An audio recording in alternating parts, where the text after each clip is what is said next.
ઘરમોડા ગામ નજીક ક્રેટા ગાડી પલટી મારી જતા કાર ચાલક સહિત બેના મોત. મૃતક ગાડી લઈ સેંધાથી ખાંભેલ જવા નીકળ્યા હતા. સોમવારે રાત્રિના 9 વાગ્યાના અરસામાં ચાણસ્મા તાલુકાના સેંધા ગામના દેસાઈ જગદીપભાઈ અમરતભાઈ દેસાઈ અને બેચરાજી તાલુકાના ખાંભેલ ગામના સુહાગભાઈ હરગોવનભાઈ દેસાઈ સેંધા ગામેથી ક્રેટા ગાડી નંબર GJ2 DP 4676 લઈ ખાંભેલ ગામે સામાજિક કામે નીકળ્યા હતા.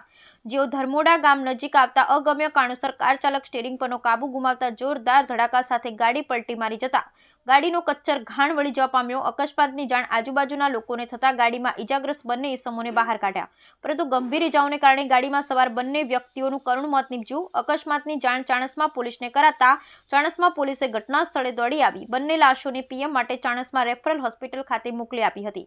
બાદમાં બંને લાશોનું પીએમ કરાવી પોલીસે બંને લાશોને વારસદારોને સોંપી અકસ્માતે મોતનો ગુનો નોંધી વધુ તપાસ હાથ ધરી હોવાનું ચાણસ્મા પોલીસે જણાવ્યું.